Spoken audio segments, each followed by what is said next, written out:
How's it going, everyone? College Lefty, and in this video we're getting into some weekend classic with some of these brand new cards. First time trying out BRYCE HARPER, first time trying out Corey Seager, really Willie Castro, a bunch of these cards. This Nate Pearson that I'm facing is also one of the best pitchers. I think he might be the best pitcher in the entire game. His speed differentials are absolutely incredible. I mean, he's throwing 103 and then whip 77 mile per hour circle changeup. And I don't know, I think that's just maybe a little bit better than what Roger Clemens has to offer, even though Roger Clemens is really good, obviously top pitcher in the game. Just depends on how you're using that Nate Pearson. But here in this first inning, this opponent's getting something going. We have John Donaldson, parallel 4 version on the mound. And I'm pretty close to getting P5. After this game, I'll probably have him parallel 5. But this is my first weekend classic game. Last weekend classic, I only played one game. Here he's going to tie it up with the slow roller to third base. Scott Rowland making his debut as well. Just pretty much a brand new team. The last week and a half or so, I've been playing a ton of Diamond Quest. I even named my team. I played Diamond Quest for Stubbs. I just thought that was kind of funny. But I also want people to know where I was able to get this team from. Because when I'm going up against people, I don't want them to quit right away when they see, oh, this guy has Carlos Beltran, he's got Scott Rowland, he's got all these guys. He must be, a top player. That is not true at all.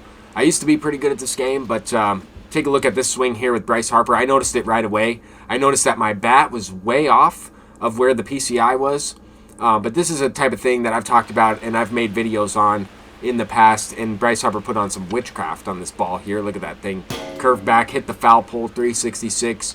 No doubt shot. First one, and we got the run right back. So we take the 2-1 lead. But look where his bat is. Above the PCI, that does happen. It happens more so when they have the active quirks. Well, they're all active now, but when they have the quirks that go along with that. That was a sinker, though. I don't think BRYCE HARPER has the dead red quirk. I think he has the breaking ball quirk, but I could be mistaken on that. I'll have to check that out. But that was just something I noticed right away during the game. Anyway, we have John Donaldson facing Ted Simmons. Get out of the inning there. Now we have Corey Seager up at the plate, and I kind of had a double reaction type of swing there.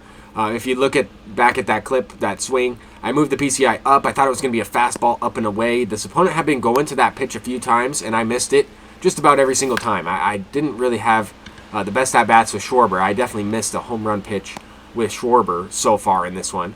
But he's got some guys on base looking to tie the game up. But anyway, I was really trying to get that fastball up and away, and the curveball came in, so I double reacted and hit a perfect with Seager.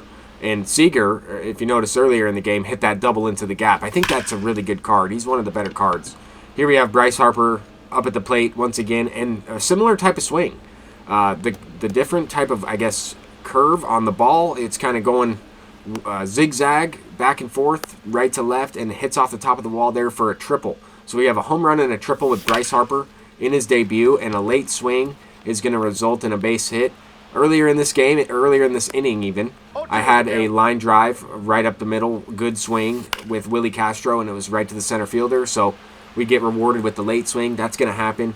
It's terrible when it happens against you, when you make a good pitch, and then they just bloop one in with a late jammed hit. But I'll certainly take one of those.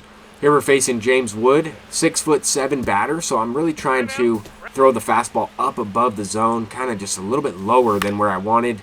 Had good input on that last one, but didn't really go where I wanted to, and he is able to get something going in that inning. Luckily, we got the double play, got out of it. Now we're facing Jason Kipnis. And BRYCE HARPER, Schwarber out there on the corner, outfield positions, played okay, I would say. They played all right. Corey Seager made a good play at second base. He's playing out of position.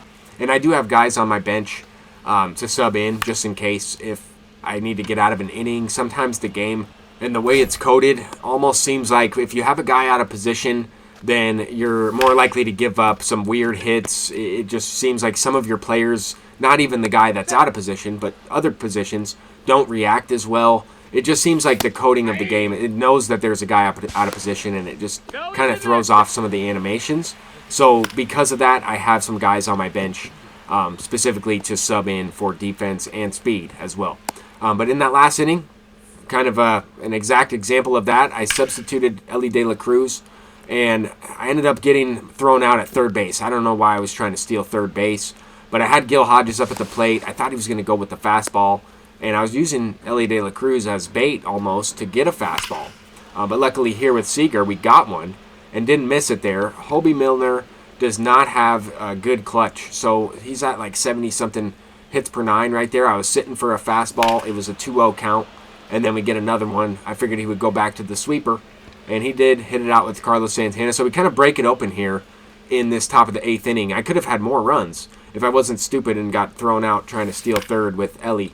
But I had been having some success stealing third base, specifically in a few other games of ranked that I played with 99 speed, 99 steal. If you get a good animation, if they throw an off-speed pitch, then you have a really good chance to get in there. I just didn't work out on that last one. Anyway, we're in the bottom of the 8th. I went with Blake Trinan, and I did not want to throw that sinker in that spot. He hits it out, and that's why it's important that I scored some of those insurance runs. If I wasn't able to capitalize on that last inning, then it would be pretty much a 3-2 game. And now we're throwing the last pitch here. This would have been the last pitch no matter what with Blake Trinan. Once your pitcher gets into that yellow range, especially reliever, I don't really want to throw any more pitches with him, just because I feel like I'm more likely to give up a late hit or a home run on a pitch where the opponent's not on it with the PCI. Kind of like what we got right here. Cutter up and inside, PCI not on it. This would have been a very similar swing. If I was to kind of pause it at the point of contact, this would have been a similar swing to the Bryce Harper one. I was early, so that's why my bat is just a little bit above the PCI. It doesn't happen every time, and it's what makes the game pretty random, or it's what a lot of people talk about with RNG, especially when they're playing on the harder difficulties. If your bat is not always lined up with the PCI, and especially when you're playing on Legend or GOAT difficulty, that makes it really tough to hit consistently. And then when you do hit it good and you get a line out, then it's even more frustrating. So I can understand why people are saying those types of things. But here, we end up getting the pop fly for the win. Move up to 767. I'm going to be making a push towards World Series in the next video. And then I also paralleled up Bryce Harper to that 4th tier, so you'd have gold defense out there in right. Got Corey Seager up to the 4th tier, as well as Kyle Schwarber up to the 4th tier. Struck out 14 times in that last game of ranked season. Struck out 3 times with Kyle Schwarber. Had a couple pitches to hit, but just didn't have good timing. Didn't really have good timing consistently throughout that game. Had a good timing on a few swings, but then the PCI wasn't all the way on the ball. So just a weird game there. Scored 9 runs, struck out 14 times, and I also had like 10 strikeouts myself on the pitching side of things. But anyway, that's going to really do it for the video. Finishing it off with some packs, and I'll see you in the next one. Another gameplay video up next. Peace out.